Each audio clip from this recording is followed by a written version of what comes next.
So if I could have your attention, please. This is a microphone you really have to love and embrace. So hopefully you can hear me. We are working on improving the audio going forward, so please be patient with us. I'd like to welcome you to our March 2025 program. And before we begin, and before I introduce our distinguished speaker for this evening, I'd like to thank our sponsors, and I will learn how to do this. Thank our sponsors because our sponsors and their donations are what make the speaker series possible, as well as the scholarships we give to students. So, as you know, Kreitz is one of our platinum sponsors. They've been supporting us throughout the year. They've been in coastal Savannah for over 80 years. The company is exclusive dealer for a lot of very nice high-end cars. So we'd like to thank Kreitz for their continuing support of our activities. Also, you need two hands here. Planters Inn is another one of our platinum sponsors, supporting our programs throughout the year. Planters is a really lovely boutique hotel in the classic historic tradition, has a great location downtown. It's a wonderful way to spend a weekend, host an event there, etc. We'd like to thank Planters for their continuing support of our programs throughout the year. And we would also like to acknowledge our support. Oops, did I do something? Oh, no. Appreciation for the sponsorship for this particular program. Our March program is provided by Global Post. Global Post is a daily email newsletter focused exclusively on international news, so quite unusual in that regard. Also founded on the principles of independence and nonpartisanship. Global Post's sole mission is to help people know the world better. It's also free to Savannah Council on World Affairs members. So if you're interested in subscribing to the Global Post, please let the membership chair know that she can arrange that for you, I believe. And finally, last month, we also had a sponsor for our program last month, but the sponsor was unable to attend. I'm not sure if she's here, but last year our program was in part sponsored by Dr. Susan Timna of Expert Hearing. Is she with us this evening? She's not. Okay. Well, anyway, I want to try to acknowledge our appreciation for her sponsorship last year. And one last order of business before we begin is to remind all of you about our spring programs. We have just two left in this spring season. Thursday, April 17th, as you can see, International Economic Policy, particularly the effectiveness of economic sanctions. And May 15th, we'll be talking about U.S. and Europe relations. We hope you can join us for those activities. And finally, at last, I have the pleasure of introducing our speaker for this evening.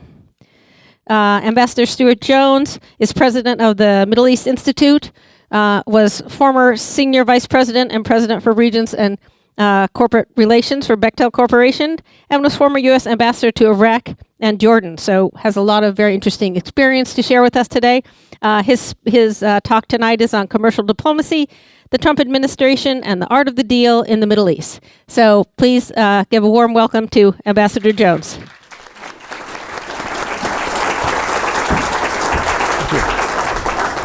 Thank you, Jennifer. My apologies, I really have to. Yeah, no problem. So all the people in my office complain that I have a really loud voice. So sometimes, though, it works out better. So I hope you all can hear me. And thank you, Jennifer, for that kind introduction. And thank you so much to the World Affairs Council of Savannah for hosting me tonight. It's a pleasure to be here. The reason I'm here is because of my good friend, Larry Silverman, who was really one of the wise men of the Middle East Bureau during my entire career in the U.S. Foreign Service. You know, it was impossible not to sit down with Larry and talk about a complex issue and not come away feeling smarter. And I'm sure many of you feel that way too. So I'm going to talk about the Trump administration and the art of the deal. Some of this is going to be commercial and some of it's not. But I just thought that there's so much going on, it made sense to be really topical. So this talk is 4 trends, 4 deals. And I'm going to talk about the deals which are interesting, but I think we need context for them. So I want to talk a little bit about some of the things that are driving the Trump administration and why they're thinking about things the way they are. So the first trend I want to talk about is communications. And in 2016, after President Trump had been elected for the first time, he was getting ready to be inaugurated. And his deputy national security advisor, a woman by the name of K.T. McFarland, former Fox News commentator, gave an address to the Washington Diplomatic Corps. So she'd invited all the foreign ambassadors in Washington to come for this speech, and she invited some of us from the State Department. And she gave a speech which for me has really framed a lot of the way that the Trump administration then and the new Trump administration addresses communications. And of course, KT was coming out of the news business. This is something she'd thought a lot about. And she said, listen, the Trump administration is going to communicate differently than any other administration in American history.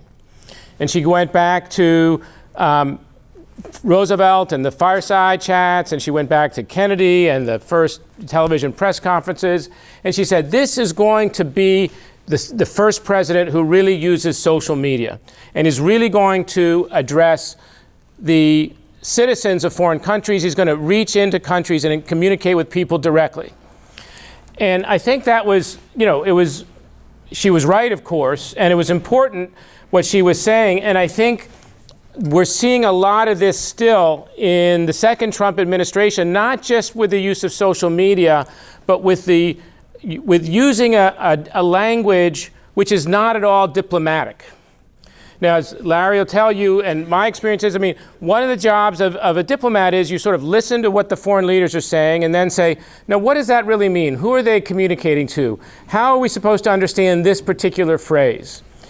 And, you've all heard the term, let Trump be Trump. Well, so the new team is going to let Trump be Trump, and he's going to talk about foreign affairs exactly the way he wants to and leave it to the rest of us to interpret what it is he means.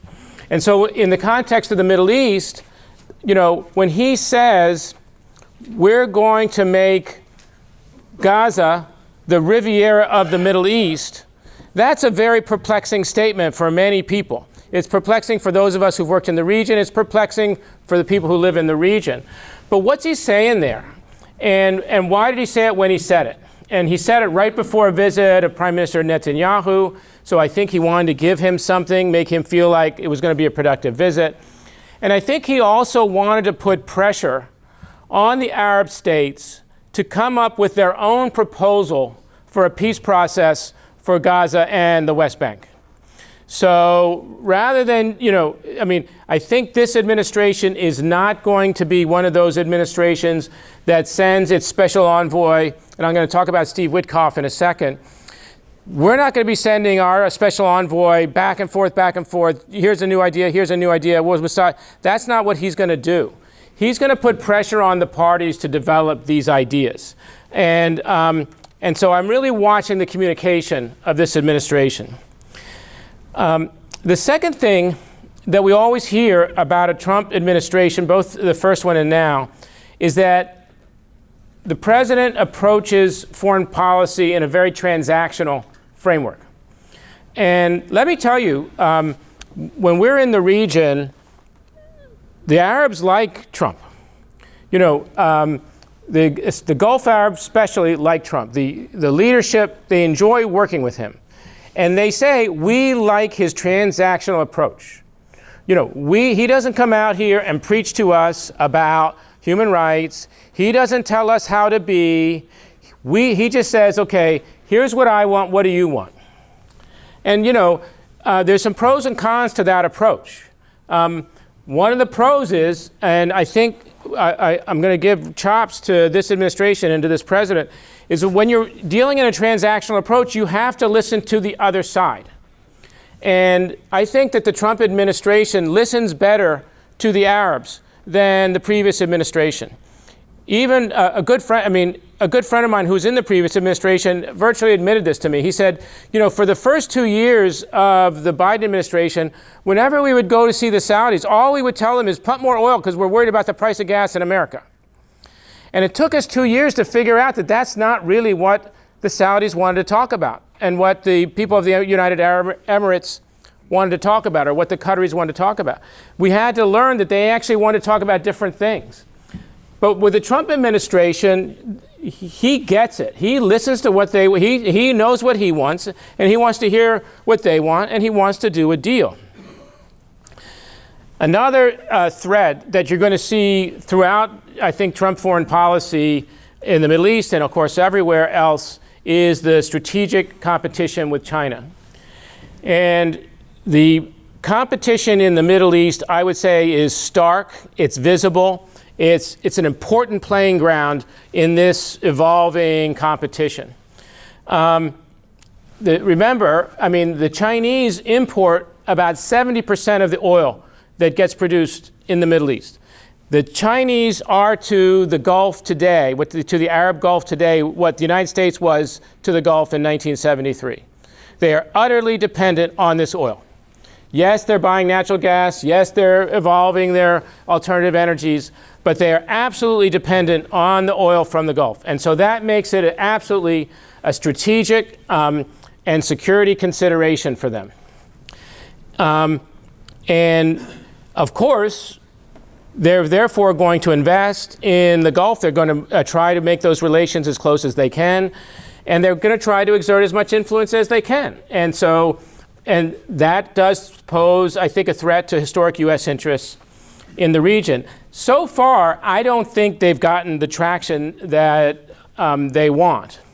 And I think one of the best indicators of that is that, you know, all these Gulf Arab countries that are producing all this oil that is being sent to China and elsewhere, they all have sovereign wealth funds. And these funds invest in the private sector, both in their own countries and abroad. And if you look at where these sovereign wealth funds are investing, they're not investing in China. They're investing in the United States. So like the Abu Dhabi Investment Agency, 52% of their investments are in the United States, 5% are in China. The Kuwaiti Sovereign Wealth Fund, a wealth fund that Larry knows well, 33% in the United States, 2% in China. The Public Investment Fund of Saudi Arabia, this is the grandfather of all these sovereign wealth funds. It has over $1 trillion under management. Of total funds, 14% in the United States, 0% in China. And if you back that out and say how much of that is international, it's over 50% in the United States. So more than 50% of their international investment is in the United States, 0 in China. So, and yet, as we know, the Trump administration is going to continue to be very wary of Chinese progress, inroads, engagement in the Middle East. And indeed, you know, Aramco, the largest company in the world, this is the oil company of Saudi Arabia, is investing heavily in China because they're building petrochemical facilities in China because they're selling this oil there and they want to have the value-added benefits of that. But it's something to watch and something that the Trump administration is very concerned about. And then the last trend, really quickly, is what we say in the Foreign Service is that personnel equals policy. So you really have to look at who the president and his team are appointing to key jobs in making policy for the region. So obviously you have Marco Rubio, Secretary of State, experienced senator, has been on the Senate Foreign Relations Committee, has been on the Senate Select Committee on Intelligence. So he's been seeing everything for nearly 10 years now. Known mostly as someone who understands Latin America very well. But when we were in Jordan, he came out to visit. We spent a day with him in Amman. He grasped the issues very quickly. He had, at that time, he was a junior senator. This is over 12 years ago. He had never really seen the issues that are confronting the Palestinians in the region, and he was shocked by it, but it made an impression. You've got Michael Waltz, who is the National Security Advisor, mainstream conservative, lots of security experience, former military, also former military advisor to Donald Rumsfeld, also counterterrorism advisor to Dick Cheney. So really an internationalist in a White House that is not known to be internationalist, but very conservative, very focused on security. You've got Eric Traeger, who's the senior director for Middle East, Eric is a mainstream foreign policy analyst, came out of the Washington Institute for Near East Peace, did some time on the Hill, very highly regarded as a policy player in Washington, D.C., really very mainstream. And then you have Steve Witkoff, as I mentioned earlier. So he's really the only wild card in the group that I see, someone who doesn't have a lot of international experience, but he's been appointed to this crucial position as a special negotiator. He's a real estate billionaire, and he obviously has the ear of the president. And let me tell you, if I'm working on a team in this administration, the one thing I want to be doing is working for somebody who has the ear of the president. Because there's a quality to this administration, and this is another reason why the Gulf Arabs enjoy the president so much, is because his White House works a little bit like a Saudi Diwan. You know, sort of people walk in and out of the Oval Office, whoever's sort of the last one there, they get to see, they get to make the last impression. And so Witkoff does have the president's ear, and he's a very pragmatic negotiator. One thing that impressed me about Witkoff is that in the negotiations leading up to this most recent ceasefire in Gaza, he worked very effectively with the team from the previous administration, adopting several of the principles that they had already had on the table that they developed over many months, and then used the leverage of President Trump on Prime Minister Netanyahu to achieve the ceasefire by the time of the inauguration. So that says to me that this is a pragmatic guy who wants to get things done. So, again, if personnel is policy, we shouldn't expect to see a radical departure from convention in the Middle East. So those are sort of the 4 trends, 4 principles I wanted to share. And here are the 4 deals.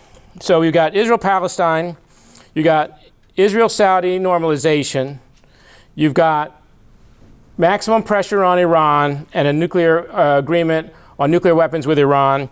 And you've got, and this is the one that I find very interesting, but you're going to have to wait till the end to hear it. And this is this is getting an agreement with the Gulf Arabs on how the United States and the Gulf Arabs are going to cooperate on artificial intelligence technology. And this is going to determine the fate of billions and billions and billions, hundreds of billions of dollars of new investment. So one by one, we'll go through the 4 deals. Israel-Palestine, all of us have been watching with horror what's been happening in that region. First, there was the awful and inexcusable and despicable attack on October 7th, 2023. And then there was a prolonged fighting in Gaza, also not limited to the West Bank, and also including some fighting in the West Bank. We had the recent ceasefire. Now that ceasefire has broken down. And again, this is where Trump is talking about making Gaza the new Riviera, right? His idea is we are going to move all of the people who live in Gaza, which is 2.5 million people, out of Gaza, reconstruct it, and let them come back in. And, that is a terrifying idea for the governments of Egypt and Jordan. And, of course, it's also a terrifying idea for the people who live in Gaza because this is their homes and this is where they want to live. But there's a logic to it, and that's, with the president, there's always a core logic that you have to sort of unpack. And what I think the president's getting at here is that he knows that as long as Hamas is running the government and civil society and, is part of the fabric of life in Gaza, that there will never be a peace deal because Hamas will never agree to any 2-state or 1-state or any other solution, he believes, and you can't bomb Hamas into defeat. So you have to remove them from their location. And, again, there's a logic to this in our counterterrorism, in our recent counterterrorism history. When we were fighting ISIS in Mosul, it was the last sort of battle in Iraq to expel ISIS from Mosul, the last city in northwestern Iraq. But we were able to expel them. The Iraqi security forces, with the support of the United States, expelled them, but they expelled them into Syria because that was a place where they wanted to go and we wanted them to go. And of course, there they would be less intermingled with civilians, Mosul being a very densely populated city. And so the fight, the collateral damage, the civilian deaths, once you push them out of the city, can be reduced. But it's very, very hard to fight these terrorist battles against committed terrorist fighters when they're living in these highly populated places, because it's very, very difficult to avoid these civilian casualties. And that's exactly what we've seen. So I think this is where Trump wants to go. But of course, I think even he knows it's not realistic. So then he says, okay, I'm just going to put this on the Arab states. The Arab states took the Gaza and the Riviera comment. They said, okay, we'll come up with a proposal. The Arabs, led by Egypt, submitted a proposal to the White House that said, okay, we're not going to remove the people of Gaza. We're going to house them. This is how we're going to house them. It went into very great detail. It was a very, very thoughtful proposal. And then the Egyptians built Arab consensus around it. And then the White House rejected that too. Said, no, it won't work unless you expel people from Gaza. And that's the impasse we're at today. And I think that impasse, unless there's some sort of solution to addressing this role of Hamas, I think we're going to continue to see impasse on that issue. Because it's going to be very, very hard to expel Hamas. Obviously, Hamas has no interest in leaving. And after suffering the awful attack on October 7th, 2023, the Prime Minister of Israel and the public of Israel are also not going to tolerate the continued presence of Hamas in Gaza. So there's an impasse there. So how the president in the art of the deal gets through that, it's not clear to me. Certainly, and for those of us who have been working on this for decades, I think a more patient approach is going to be required. There's a requirement to foster a new class of leaders within the Palestinian community who can represent an alternative to Hamas in Gaza and in the West Bank. The current leader of the Palestinian Authority, Abu Mazen, Masoud Abbas, is over 90 years old. I mean, this is not inspiring, right? We just went through this. So I see impasse there. The real holy grail that the next deal, the real holy grail that the Trump administration is pursuing, this is what people sometimes associate with the president getting a Nobel Peace Prize, would be diplomatic normalization between Israel and Saudi Arabia. And this would be essentially Saudi Arabia joining the Ibrahim Accords.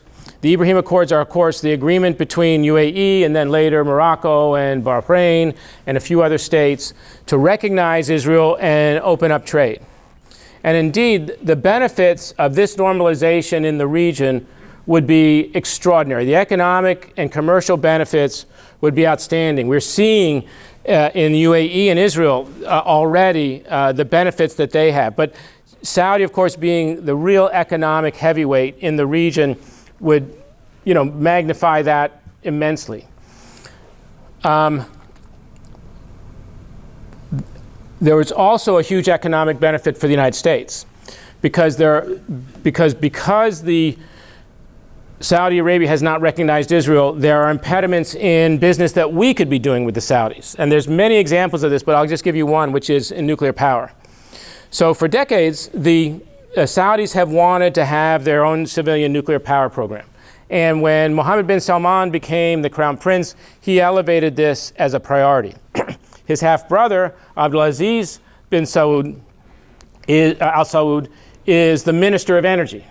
And he, by coincidence, he's the leading expert in Saudi Arabia on nuclear energy, because He started out as, then nobody thought their father was going to become king.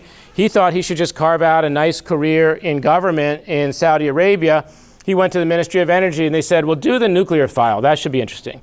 And at that time, he was working in relative obscurity.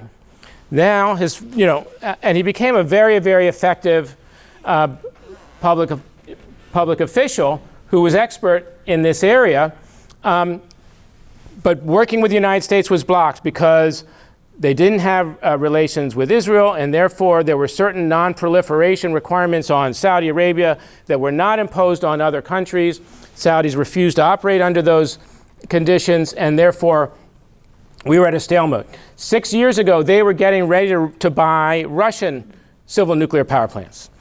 Then, of course, we had the invasion of Ukraine, and U.S. sanctions and Western sanctions on Russia made that impossible for the Saudis. Now the Saudis are interested again in U.S. civil nuclear power. This is an area where the United States and Saudi Arabia could work together in a very profitable and constructive way. And that would be a benefit of normalization between Israel and Saudi Arabia. But again, this problem with the Palestinians is not going to go away. So before October 7th, when Israel and Saudi had started to talk about normalization, and this became a very large focus of the Biden administration's diplomacy, all these issues were on the table: a security guarantee, nuclear cooperation, and the issue of the treatment of the Palestinians was sort of being fudged, that there had to be an understanding that there would be a solution for the Palestinian problem on the horizon. That was sort of the language that was being used between the Biden administration and the Saudis. October 7th happens. Israeli strikes in Gaza happen.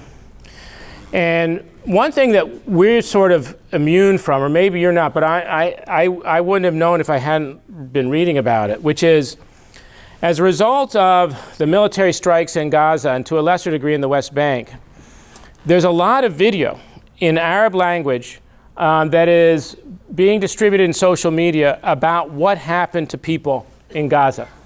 And of course, these are young populations. This is all on social media.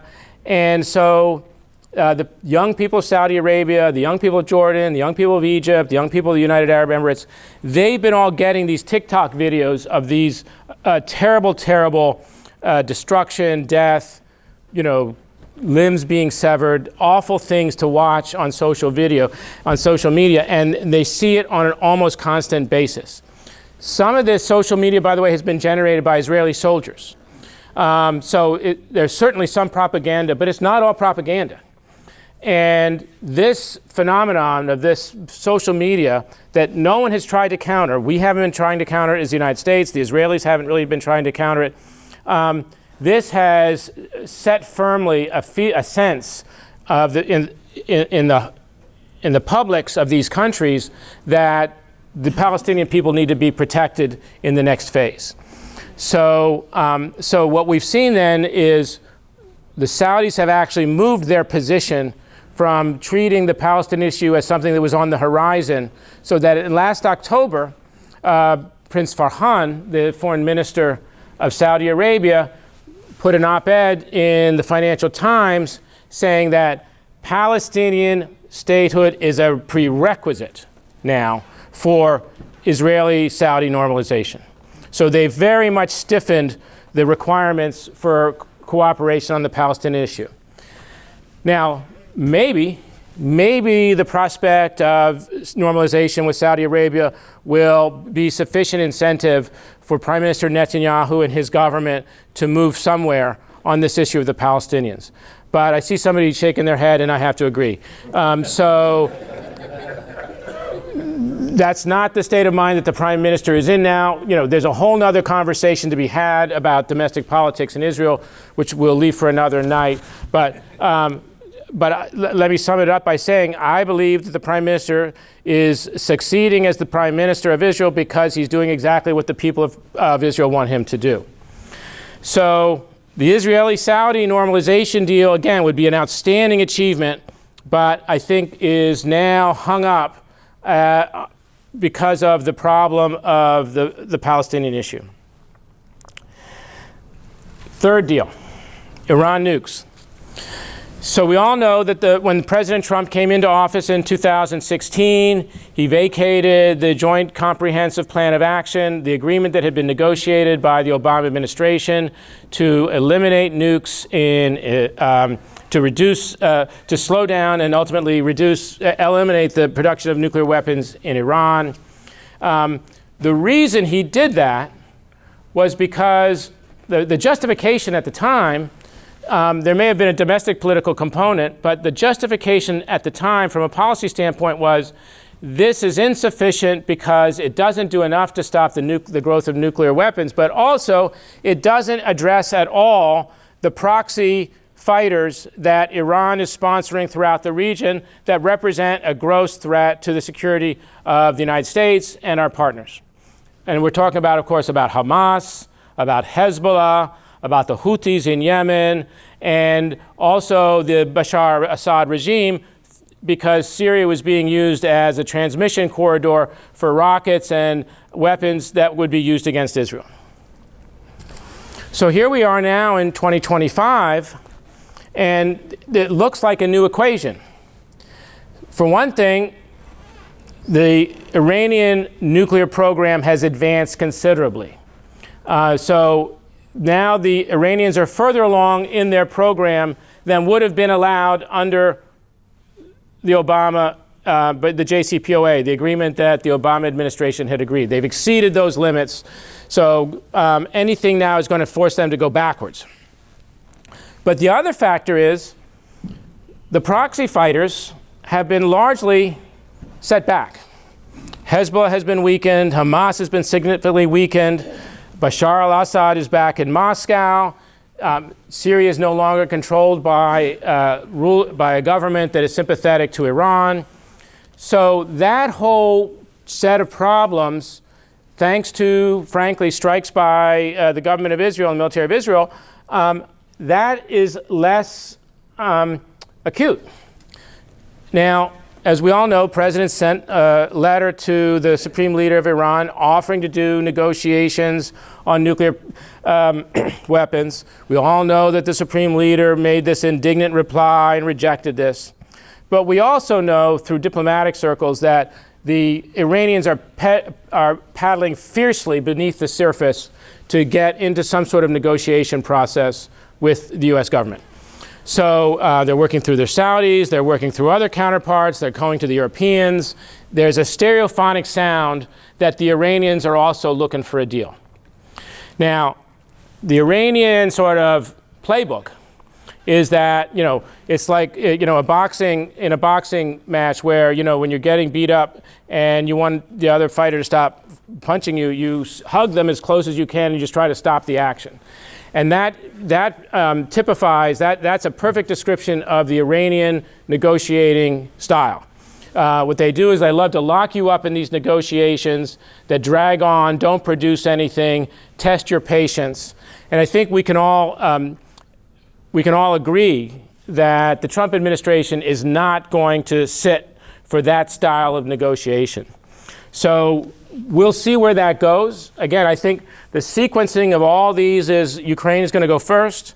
Then I think it's Israel-Palestine. Then I think it's Saudi normalization. And then maybe we can get to the Iranians. But that could get shaken up if there's going to be no process on the Palestinian front. Finally, and then we'll get to your questions. There's obviously we're all familiar with the technology revolution that's associated with artificial intelligence. We're also familiar with the fact that this new artificial intelligence has special requirements. The AI chips, the AI data centers, they require a lot of energy. And the Gulf Arabs, especially the United Emirates, have a unique comparative advantage to develop these technologies once they've been invented by the United States or elsewhere.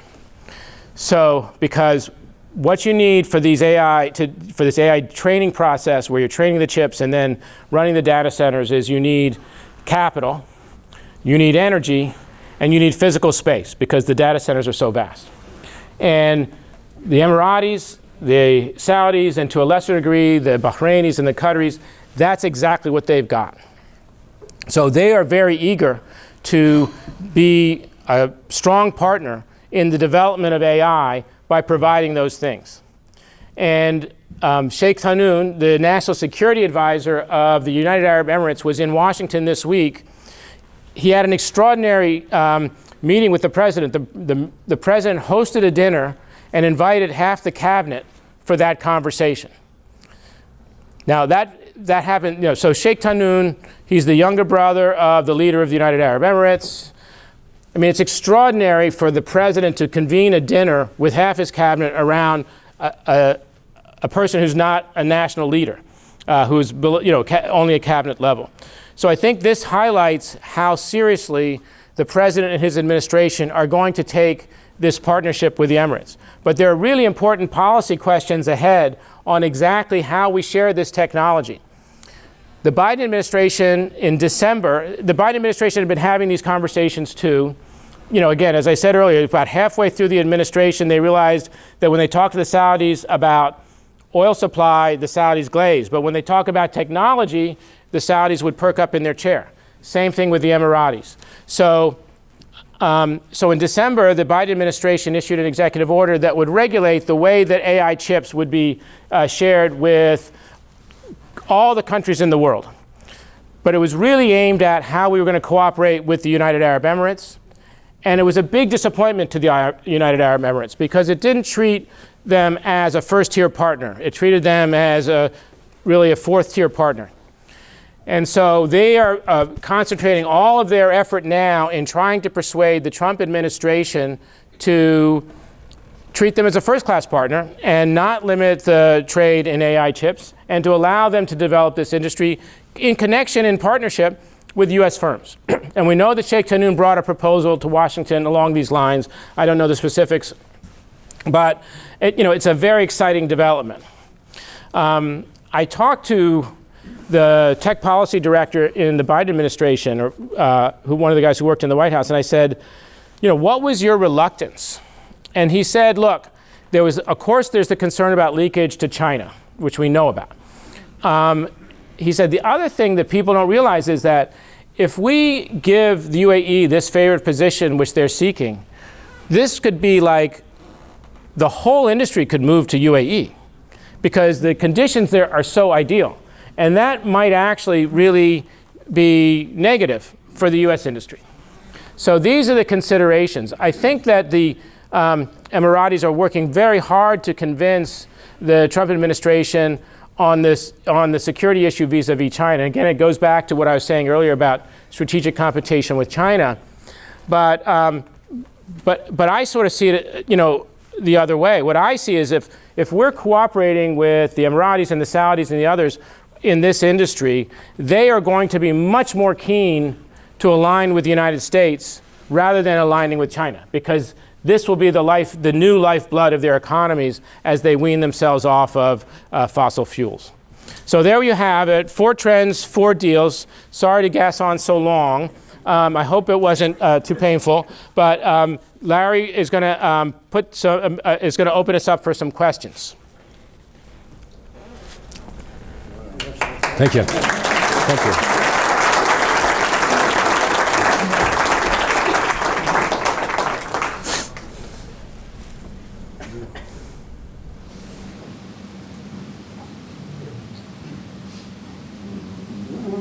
Shout. No, I don't know if this one. No, I have to. I think it's working. It's on. Try it. Not working. No. I think you can probably hear me anyway. Can you? Yes. I'll see if this will work. But in the meantime, first of all, I just want to say before we start the Q's and A's, I got your phone. I'm very responsive as long as you raise your hand. I'll get around to you. Ambassador Jones talked about 2 things at the beginning. One was about communication, and the other one was about listening to other people. And up here, it's been my great fortune to work with Ambassador Jones over the years, and I've learned so much from him. That's what diplomats, frankly, is what you do best when you're trying to influence your friends and neighbors and business partners and all that. But Stu is a great communicator, but also a student of the country that he's been in, each country that he's been in, and that gives him this unique talent for influencing people, convincing them, because in the end what we're trying to do is convince people to do something that they really don't want to do. And so thank you, Stu, for that. We'll open it up. Thank you very much. You got a lot. Thanks. I'll come around. If you don't mind, I will come around with this microphone. I've got one up in the center right now, if I can get by. Please keep your questions brief. Make them questions.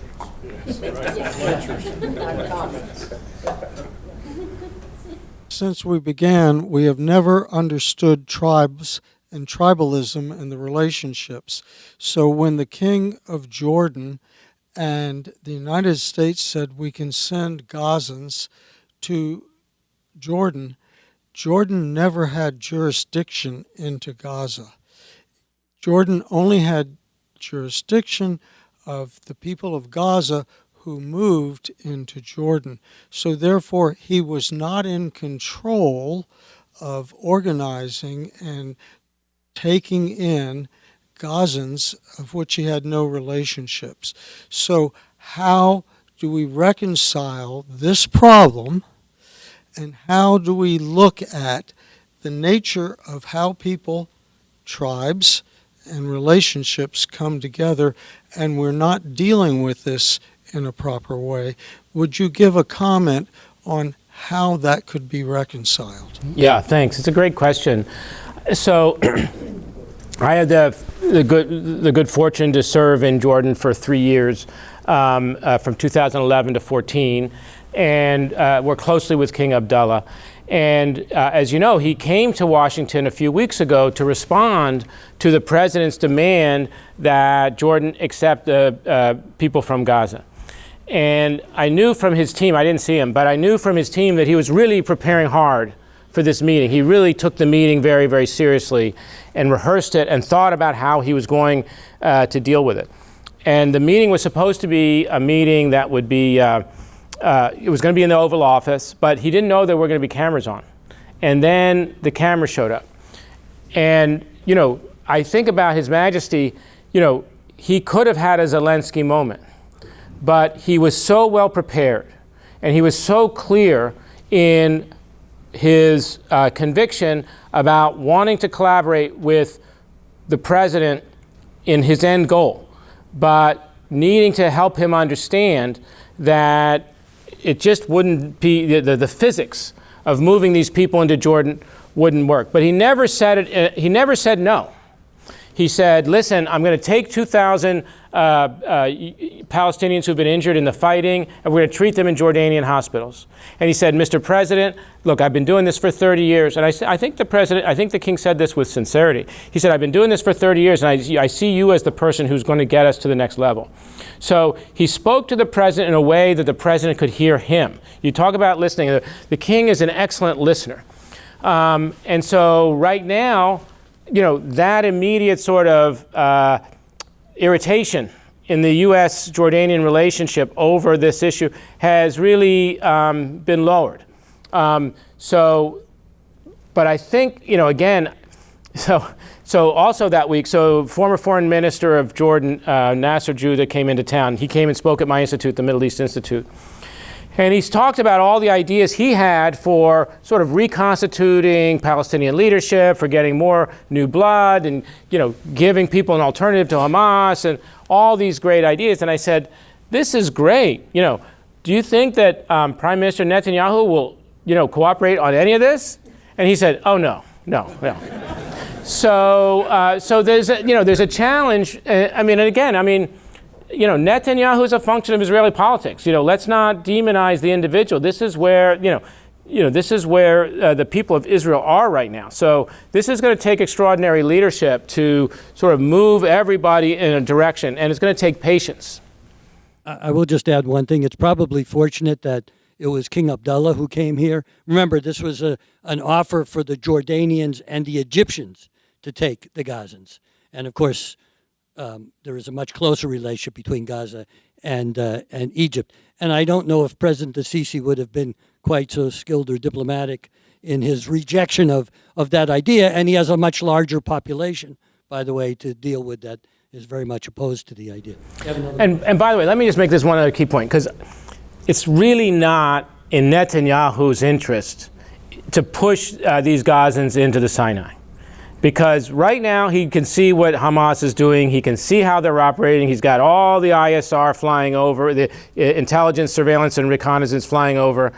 If these extremists were pushed into the Sinai and left to run around unsupervised, I think that would be an even greater threat to Israel than where they are now.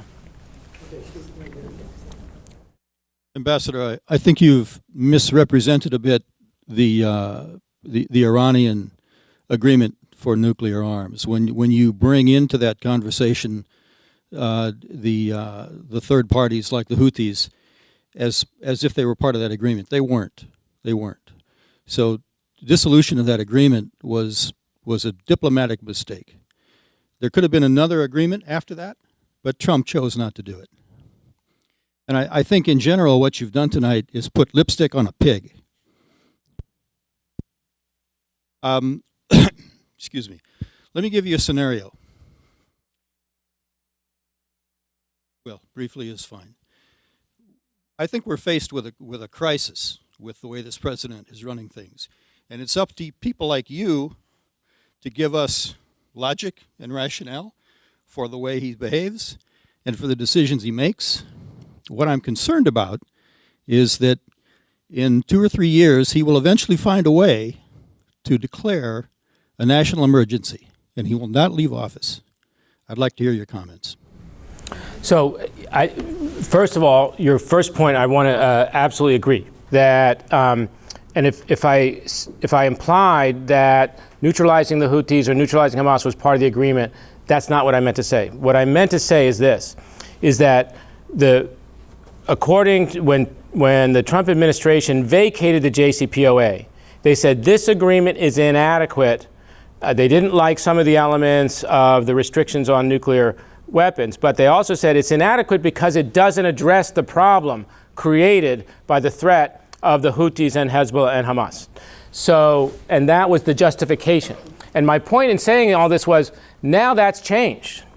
So that fundamental Trump administration criticism of the JCPOA, if it was true at the time, it's not so relevant today because virtually all those proxies have been significantly weakened. That's my point. So it makes it possible for this president to say, look, the flaws of that agreement have now been addressed and I can now do a deal. And we think he does want to do a nuclear deal. Obviously, again, I don't know if he has the patience. I'm not going to address the question of whether the president is going to create a constitutional crisis now or in 4 years. I'm happy to talk offline, but I don't think this is the time. Why is this not the time? Because, excuse me, sorry, but this is a discussion on Middle East policy. That's why. Well, Middle East policy could play into this very, very deeply. And my point simply is this, and I'll stop at this point. But my point is simply that if people like you, who have the knowledge, don't address this issue, who will? Thank you. Thank you. Thank you, Ambassador Jones. My question is off your point 4. When we talk about how the United States and the Arabs are competing right now to develop the artificial intelligence, there's another. I'm real loud. Sorry. There's another line to that, and my concern and my question is about weapons development within the states. There are currently a lot of state development weapons programs that are happening within the Middle East. The Saudis are developing, the Israelis are developing weapons programs, and throughout the Pax Americana, that has been pretty much our cartilage industry. That's been our industry. That has been to if you need weapons, you need to come to the United States, and that has kind of provided some sort of a peace because if we prevent you from getting our specific things or developing specific contractors and weapons and all that good stuff, you can't wage a certain process of war. My question is, with the development with artificial intelligence and we're moving to drone warfare, moving to more cyber, how are we as the United States prepared to secure our advantages in this area? Yeah, I think it's a very good question. It's a complicated question. I'm going to take a stab. And I would say you're absolutely right. So historically, the United States has been the provider of high technology defense articles for several of the countries in the region, including Saudi Arabia, UAE, but also Egypt, Jordan, of course. And at times, we've said, we're not going to give you that system, because that system is either too lethal, or we're not prepared to share that technology with you, or we're worried about the security of Israel. So you can't have that system. And that worked fine for decades because nobody else had the systems that we had. And these countries were really concerned with having the US security umbrella, so they were not going to look elsewhere in the market. But then a few things happened. One thing is that these Gulf states started to doubt whether the United States would provide that security umbrella. And there were drone attacks by Iran and by terrorist organizations into UAE and into Saudi. And the Saudis and the Emiratis were not satisfied with the US response. Also in 2016, the Emiratis came to the United States and said, listen, these Houthis, they're going to be a big problem for us, and they're going to be a big problem for you. We want you to support us now to take out the Houthi bases in Hodeidah, which was a port in Yemen through which all the humanitarian assistance was moving. And the Houthis had tied it down and were basically blocking humanitarian assistance from getting into the country. And the United States looked at the problem and decided not to participate. That was during the Obama administration, but also it was the end of the Obama administration and the beginning of the Trump administration. I was the senior bureau officer in the Middle East Bureau at the time. And look, it's so funny you asked the question, because last night I was with a senior military officer who had a very senior position in the U.S. military at that time, and I said, do you wish now that we had supported the Emiratis in Hodeidah, knowing what you know now? And he said, look, I get what you're saying, and we did not anticipate that the Houthis would become the threat that they've become. But you got to understand, their rockets and magazines are so deeply buried in those mountains, they're very hard to get from a military standpoint. So it's a complicated question. But the fact that we said no, again, it was another reason for the Emiratis and the Saudis to doubt the U.S. commitment to their security. At the same time, technology is changing. The Chinese are designing their own drones. Now the Ukrainians are designing, very good drones at a very reasonable price. The industry's changed so rapidly, and the United States is not the only provider of this defense material. Now, probably we're still the provider of the most top-end technology, but again, we're not making that available to the Emiratis. Right now, the Emiratis have not been offered to share in the F-35 fighter. This is something that they had been promised and then dispromised. So I would say, to answer your question, my view is that these are partners that we should be working with. These are partners who should have a sense of security in our security relationship. They should be confident in that security relationship. Whether or not we want to sell them the most top-end technology, it becomes a political decision. But we have to recognize that when we don't, there's going to also be a political and economic cost to that. And more and more they can look to other markets. I hope that answers your question. Hey, thank you so much for being here tonight. I have two questions for you, and I promise I'll ask succinctly and quickly. The first question was something I expected you to talk about, which is BRICS Plus and its role in commercial diplomacy in the Middle East. For those in the audience who don't know, BRICS Plus is a rival to the US dollar. Saudi Arabia has accepted membership, but hasn't officially joined, and the UAE is currently a part. And I wonder if you think how Saudi Arabia will leverage its potential joining of BRICS Plus with the Trump administration, and how the UAE's role complicates AI cooperation. Yeah. My second quick question would be on how commercial diplomacy impacts the overall Middle East public. As I hear you talk tonight, I see what I think the Trump and Biden past administrations has done, which is focus on leadership in the Middle East and corporate leaders as well. But as you said, a lot of Middle Eastern public, Arab public opinion has started to turn against the U.S. And I wonder if commercial diplomacy does enough to address that backlash against the U.S. role. Wow, those are really terrific questions. On the BRIC, so BRIC stands for Brazil, Russia, India, China. So this is sort of the modern manifestation of the non-aligned movement, right? And although they don't say that they are, aligning themselves against the United States, they have some elements in their platform that are certainly very troubling to the United States. And one of those is, as you said, is moving the world economy off the US dollar. As we all know, we get a tremendous benefit as Americans that the US dollar is the currency that is most usually used in transactions around the world. That improves our lifestyle, it improves our living, and gives us influence in markets that we wouldn't otherwise have. So losing that advantage would change our lives in America. Now, the BRICS have not adopted that as they've adopted it as a concept, but they're not taking any action to implement it. It's a threat. Of course, we know that the Russians and Chinese would love to proceed with that. India is ambivalent. I think Brazil is ambivalent. I actually think that there's potential, and again, it goes to the way that the relationship is fostered and developed. I think that the Saudis could play a poison pill role in the BRICS and neutralize some of the negativity towards the United States. Again, the Saudis see the United States as their natural partner to develop their economies outside of their fossil fuel economy.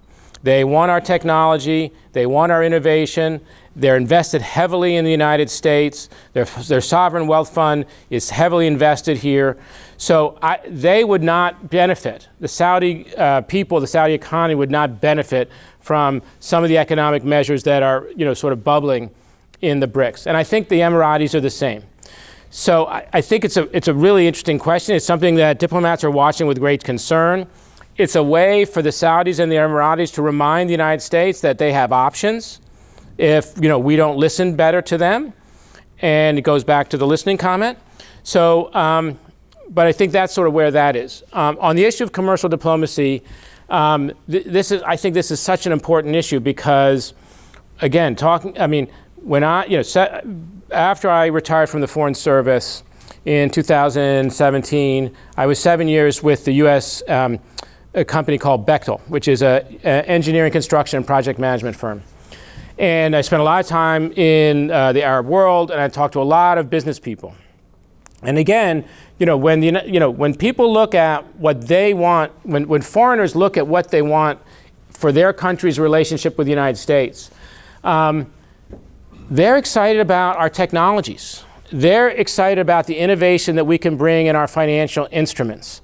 They're excited about how working with us can make their lives better. And I think this has really been undervalued in our foreign policy.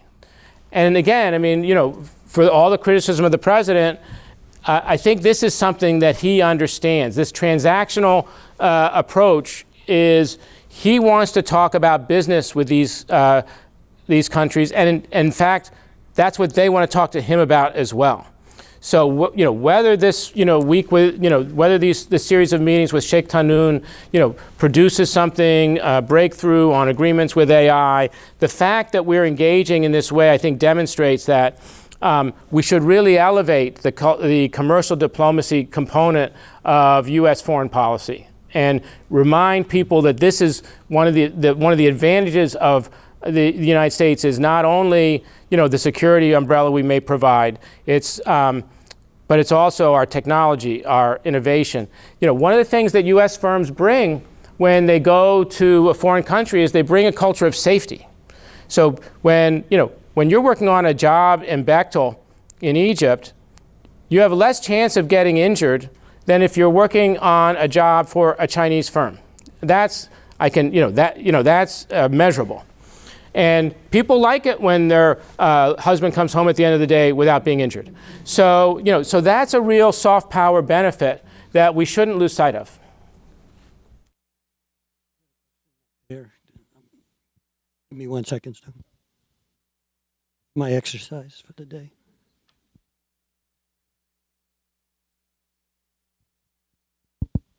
Thank you. Ambassador, I know you said that Israel's domestic politics aren't the priority for this night, but you said multiple times that the Prime Minister Netanyahu, he's acting more of a voice of the people. He's representing what the Israeli people want to see in their foreign policy.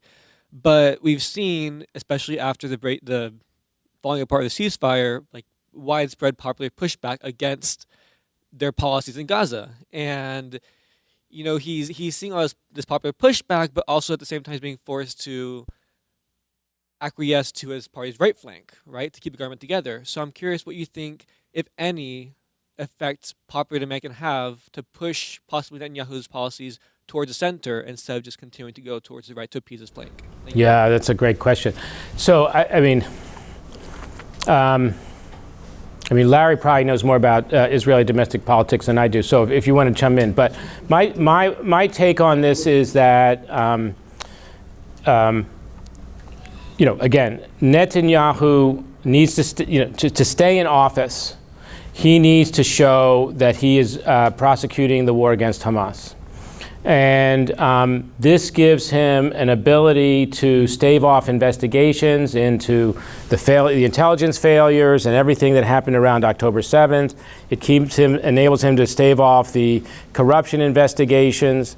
It enables him to maintain the unity of his very conservative coalition. So there's no amount of street protests are going to get him to change his mind. And again, this is the art of Netanyahu. He's incredibly stubborn, right? I mean, many of us might say, well, maybe I need to think about another way to do this. But Netanyahu is so clear about what he thinks needs to be done. And I think we can expect him to not to waver in that. What do you think? Yeah, I would just say there's kind of I agree, but there's a dichotomy in Israel these days, and you should all be watching this. And fortunately, because of democracy and the media, you can read a heck of a lot from every side in Israel and educate yourself. On the one hand, absolutely, there were protests today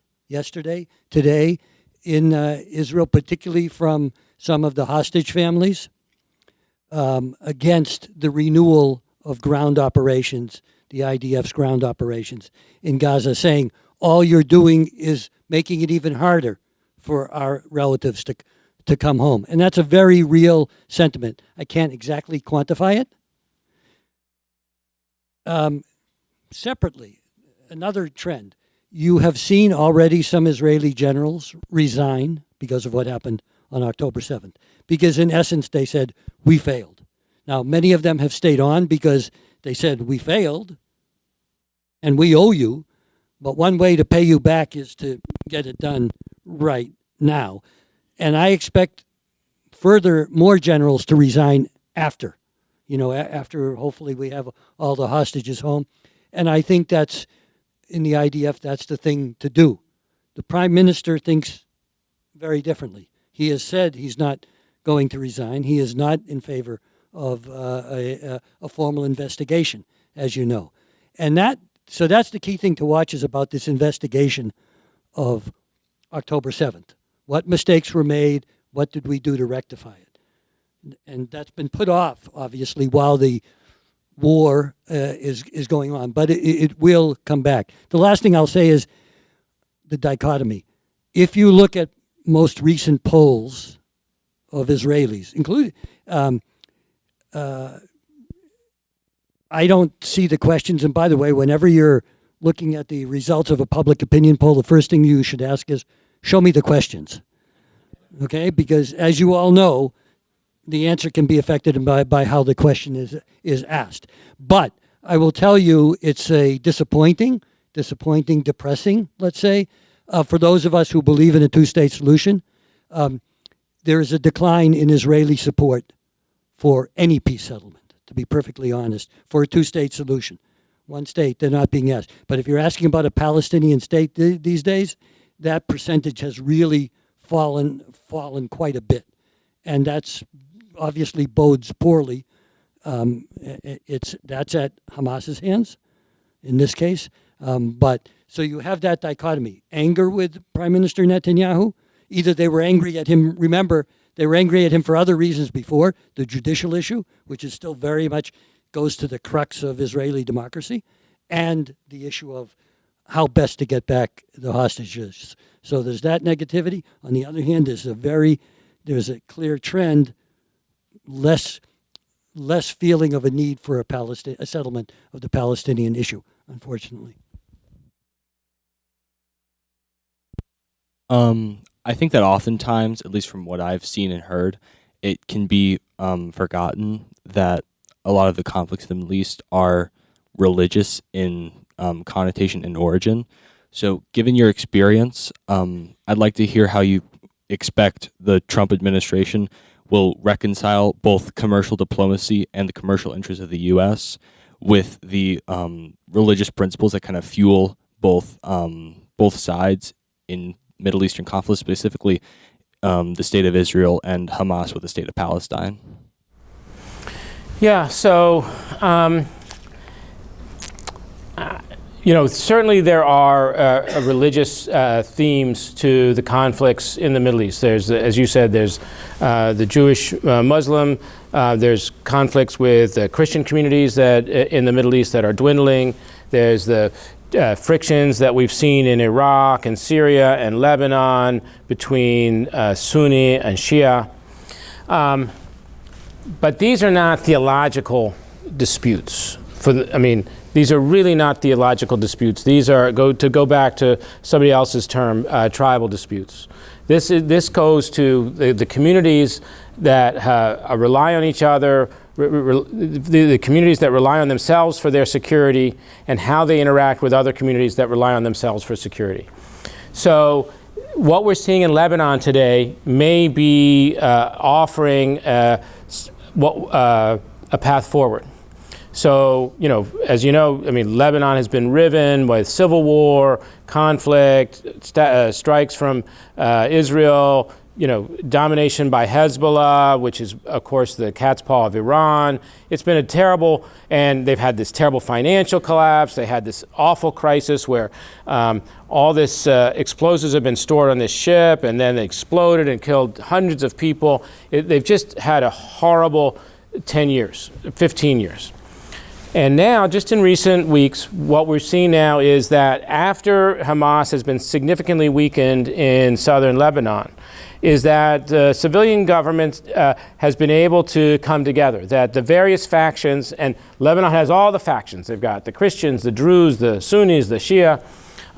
They've been able to form a government that represents, the mosaic of the Lebanese people. And they've been able to do it because Hezbollah is on its heels, because it's been weakened and it can't play the spoiler that it had previously, and it can't interfere and make it difficult. So I think when you're able to pull out some of the malign foreign influences, these nations, these communities have been living together for hundreds of years, and they know how to do it. It's this terror threat that is really toxic to that peace, that requires then, when you've got a threat from outside, then you have to come together as a community, and you have to defend yourself, and, the barricades go up, right? And again, to your point, I think then so it's not clear that it's going to work in Lebanon, by the way. It's, people are watching it with anticipation, and they're watching the United States to see, what are you going to do to support? Are you going to support the Lebanese armed forces so that they'll have sufficient capacity to stand up to Hezbollah when they're threatened? And, we don't know exactly what the Trump administration is going to do on this yet. There's two arguments. Some people have said, well, we've given a lot of weapons to the Lebanese armed forces before, and they ended up in the hands of Hezbollah. Other people are saying this time it's different. This time we have to give the Lebanese armed forces a chance. This time Hezbollah has been weakened. Let's keep pressure on Hezbollah. So as you can guess, I'm in the second camp. I think we need to give these guys a chance and give them our support. It's very interesting. The president's daughter, Tiffany, is married to a young man of Lebanese American descent. So he's appointed Masad Boulos, Tiffany's father-in-law, as his special envoy to Lebanon. And I had the opportunity to meet this gentleman recently, and he's very sincere in this way, trying to make sure that U.S. supports, this possibly successful evolution of a return to civil government and consensual government in Lebanon. Let me just add something on that, if I might, Stu, and that is history will judge us, will judge the Gulf Arabs, will judge the Arab world very, very poorly if we don't seize this opportunity to fundamentally change things in Lebanon. You have an opportunity. They have an opportunity. Those of you who remember what Lebanon used to be like, forget about Hezbollah as a terrorist group. It is. Focus on what it did to destroy Lebanon over the years. And that's a real shame. And we have an opportunity to make that different. It's not all about money. It will be about attention and engagement. And I really look to the Arab community and to the Gulf in particular to do this. But we and Europe and others, the French are, of course, feel a certain, special attention to Lebanon. Fine, then put your money and your attention where your mouth is. I'm not even saying it as criticism, but if we don't grab this opportunity, I don't know when the next one comes along. A related question: where is Jared Kushner in all this? And is his absence or presence a good thing or a bad thing? It's a great question, and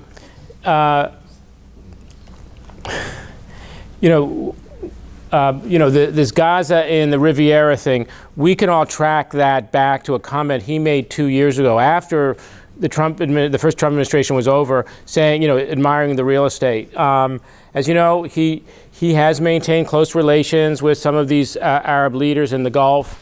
He attends their conferences. He's been given a significant amount of money for his investment firm by the Saudis. I think it's $4 billion. So he's definitely in the mix. No one should think that he's not going to the White House and talking to his father-in-law. He's saying he's staying out of government. Some of his ideas from the first administration turned out to be good ones. I don't think he originated the idea of the Ibrahim Accords, but when presented with it, he seized on it, and I think that's been a success for the region. And that, the Emiratis feel that way, the Bahrainis feel that way, and now the Saudis want to follow them if they can satisfy their street that the Palestinians will get an outcome that is honorable. So, but that's all I know.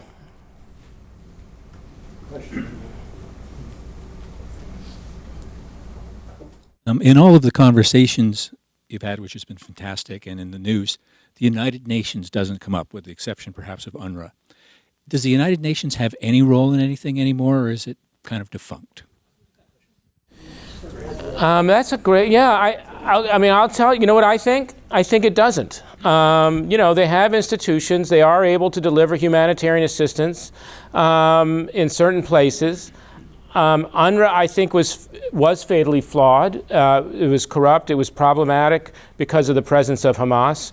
It had lost credibility with the international community. I think it's, by trying to please everyone, in the end, the UN always runs the risk of pleasing no one. And I think, the woman who is talking about Lebanon, the woman who's the special envoy, the UN special envoy in Lebanon now, is a Dutch diplomat who I worked with in Iraq, and she is outstanding. Principled, strong, firm, tough, creative, and the international community is lucky to have her there. But even her influence, I would say, it's all subject to what the U.S. and the Gulf Arabs and the French decide to do in the end. Yeah, I would just add that, in many cases on other aspects of Middle East policy, going back to getting the mandate for Desert Storm and all that, momentarily, you had a United Security Council.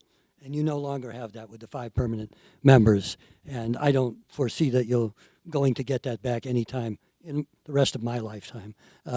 Anyway, and I think that's the fundamental problem, because that is the single greatest power that the UN has, is a UN Security Council mandate. We have a question over here.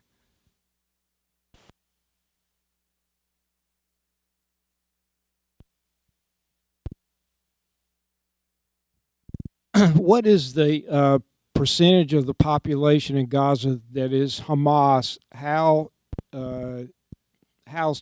connected are the general population to Hamas, and how is the relationship now that with all this going on? Yeah, I think that's a $64,000 question. I was at a dinner where I was talking about this problem of Hamas and why, what's animating Prime Minister Netanyahu about Hamas in Gaza. And there was a woman, a Jordanian woman present who I've known for years, I admire her very much. And she said, Stu, I just completely disagree with everything you just said. Hamas is a function of Israeli oppression. And Hamas is an essential element of the fabric of Gaza. And there's certainly that view. Nonetheless, if I was a Palestinian, I would not be happy that these people, attacked the Israelis on October 7th and brought all this damage and pain and suffering onto me. So I think that, but as long as Hamas has the guns, I think they can claim to be in charge in Gaza. No one is going to say no. No one's going to say, I don't agree with you anymore. You started the problem. That person will be killed. So Hamas is treating itself and presents itself. You've seen the way they've handed over these hostages. They present themselves as the authorities in Gaza. And I think the challenge for the international community, the challenge for U.S. policy, is going to be to create an alternative to Hamas that can survive in that context, not get assassinated, and offer an alternative to the people of Gaza. In the absence of that alternative, the Hamas can claim with credibility that they are an essential element of the fabric. So I'll just conclude this, because we're so appreciative of Ambassador Jones, but this is going to, I believe, tell me if you agree or not, in Gaza, that this is going to require a massive stepping up on the part of the Arab states, particularly the Gulf Arabs, because it's one thing to say, well, Hamas still has its supporters, but this is not a spectator sport, okay? If you want to demonstrate that how, in a very material way, life can be better, but it can't be better with those guys, they have to start talking to the street, sending the messages that said there can be new opportunities in Gaza, but there cannot be new opportunities if they remain. And whether these countries will be brave or whatever enough to say that, I don't know. I don't know what you think. Yeah, I think it's that, and I think it's again, I think it's creating an alternative leadership structure within the Palestinian community, and I think it's too. I mean, whether I'm right or wrong, she's not wrong that that continued airstrikes radicalizes more people. People who wouldn't have been Hamas before may become Hamas now, because now their whole family has been killed by an airstrike. So, so this is what you've asked is, I think, the real MacGuffin of the challenge here is, how do you excise Hamas from this equation in a credible way and give the Palestinian people an alternative. Please join me in thanking Ambassador. Thank you. Thank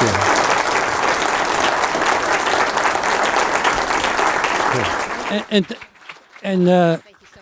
And thank you so much for the great questions. I have 2 comments. No, I wasn't going to say anything, by the speakers, but two different comments. One is tonight we have a special event. I get to give away a prize to one member of the audience. The prize is a red credit card that was found on the floor near the coffee and cookies. There you go. I'll give this to you afterwards, Sasha. Thank you so much. The number of that credit card is? Yeah, exactly. And we're all meeting at a bar down the street on Sasha's card here. And my second comment is just to point out once again that the Savannah Council on World Affairs is able to present these wonderful speakers and again scholarships to students because of our donors, because of our sponsors, but also because the members of the board do a lot of work behind the scenes. And to borrow that expression, it takes a village. I just want to make sure that members in the audience know we would love to have your participation. If you want to share in some of the work, in particular, we're looking for some help on our visibility team to help us. We're updating the website and doing some things like that. But we always love volunteer members. So please let us know if you have any interest in participating in what we do. And thank you again. Thank you again, Ambassador Jones, for a great speech. Larry has a comment. Just a moment on the on our future speakers. So next month, April 17th, Peter Harrell, not just about sanctions, but about tariffs. So he's really an expert on this. The following month, May 15th, Ambassador Phil Rieker, so we can talk about a different area of the world for a change. We'll be talking about Europe, and then when we come back after the summer break, it'll include sports diplomacy. It will include a speaker on India, which we haven't had. I know a lot of interest on India and U.S.-Indian relations. Sorry, if you carried anything into the room, please carry it out. We don't have a maid service here, so please take care of your own waste. Thank you.